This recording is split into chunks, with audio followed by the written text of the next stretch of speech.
আগে যে কথাটা বলতাম যে বিজেপি এবং তৃণমূলের মধ্যে 50-50 চান্স, এখন মনে হচ্ছে 90-10 এই মুহূর্তে চান্সের যে অঙ্ক, সেই অঙ্ক অনুসারে বিজেপি মোটামুটি যে জায়গায় চলে এসেছে সেখানে বিজেপি আন্ডারডগ থেকে একদম সরাসরি ফার্স্ট কন্টেন্ডার হয়ে গেছে। অর্থাৎ বিজেপি এবার যে আসছে এটা গ্রাম বাংলার মানুষও বলছে। আজকেও আমি সিঙ্গুরে গেছিলাম, আমি বিভিন্ন জায়গায় গেছিলাম।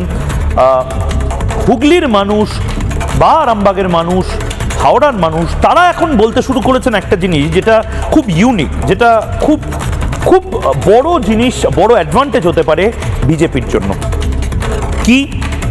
প্রধানমন্ত্রী নরেন্দ্র মোদী তিনি নিজে এই নির্বাচনটা জিততে চান, এবং জিততে চান বলেই প্রধানমন্ত্রী নরেন্দ্র মোদী দিল্লিতে বসে থাকেননি। প্রধানমন্ত্রী নরেন্দ্র মোদী দুদিনে 6টা সভা করেছেন, তার মধ্যে 15 কিলোমিটার লম্বা একটি রোড শো রয়েছে, যার মধ্যে থেকে বিভিন্নভাবে প্রধানমন্ত্রী নরেন্দ্র মোদী এই বার্তা দিয়েছেন, কখনো আবেগপ্রবণ হয়ে পড়েছেন যে গুজরাটেও, উত্তর ভারতেও যে পরিমাণ লোক জড়ো হয় না সেই পরিমাণ বাঙালি এবার পশ্চিমবঙ্গে, কলকাতায় বা বর্ধমানে বা শিলিগুড়িতে জড়ো হয়েছে, শুধুমাত্র প্রধানমন্ত্রী নরেন্দ্র মোদীকে দেখব বলে নয়, পণ করতে যে এবার পাল্টানো দরকার, তাই চাই বিজেপি সরকার।